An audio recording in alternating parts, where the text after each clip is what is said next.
House Democrats has dropped a bombshell. A lewd birthday message that Donald Trump allegedly sent to Jeffrey Epstein has been made public.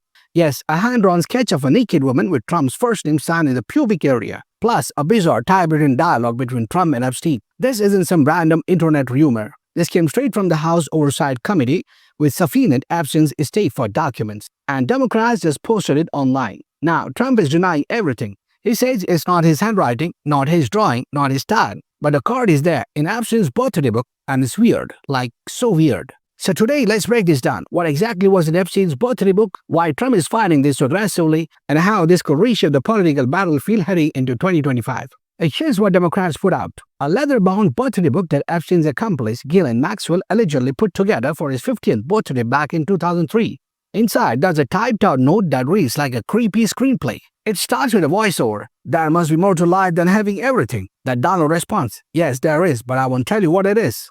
And then Epstein replies, Donald replies, back and forth. It's like watching two rich guys trying to one-up each other on who's the bigger mystery man. It ends with, a pal is a wonderful thing. Happy birthday, and may every day be another wonderful secret.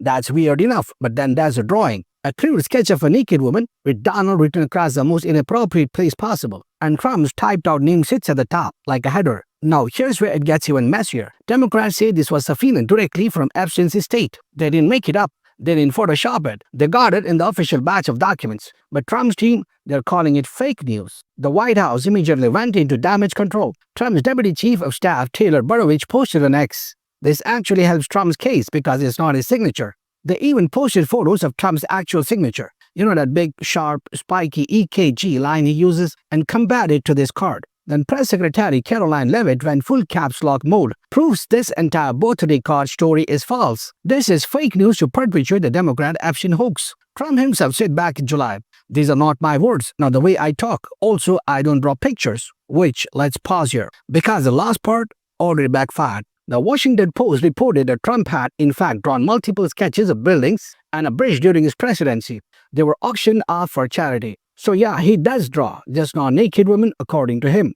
Later, Trump clarified, sometimes people say, would you draw a building, and I draw 4 lines and a little roof, but I'm not a drawing person. I don't do drawings of women that I can't tell you. Okay, sure. So his legal team is doubling down. They even filed a lawsuit against the Wall Street Journal, its publisher, and 2 reporters who first reported on this card. Trump's attorneys argue that this letter is non-existent and that no authentic copy exists. But the Oversight Committee is now saying, we literally have it. We got it from the estate. That's not a good look.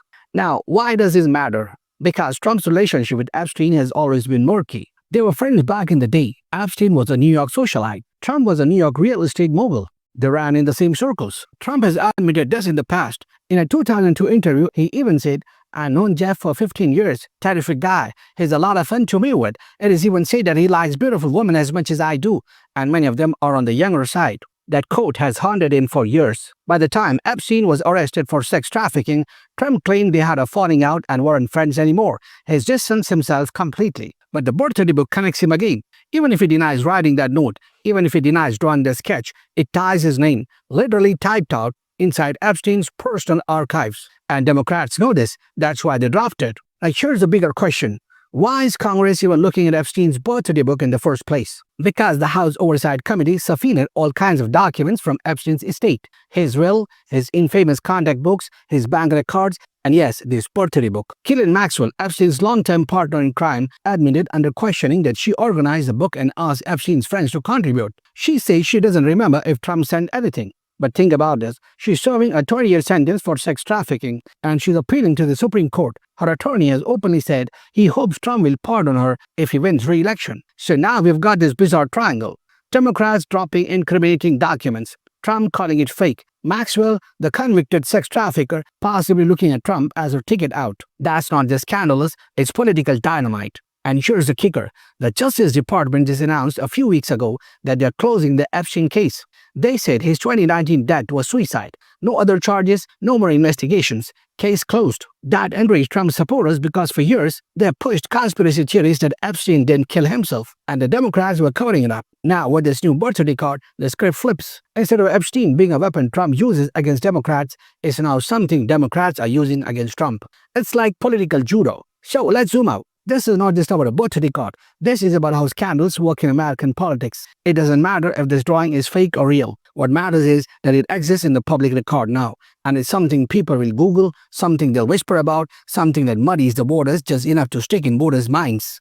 And Trump knows it. That's why he's suing newspapers, blasting fake news, and rushing to deny it before it gets traction. Because when you're running for president again, the last thing you want is people asking, wait, why was your name in Epstein's birthday book? That's the thing about politics. Sometimes the scandal isn't whether it's true. The scandal is that it sounds believable. So that's it. If you found this breakdown helpful, hit like, drop your thoughts in the comments, and subscribe for more deep dives. This is not the last time we're going to hear about Epstein, Trump, or the birthday book. And trust me, the timing of this release is not an accident. Because in politics, there are no coincidences.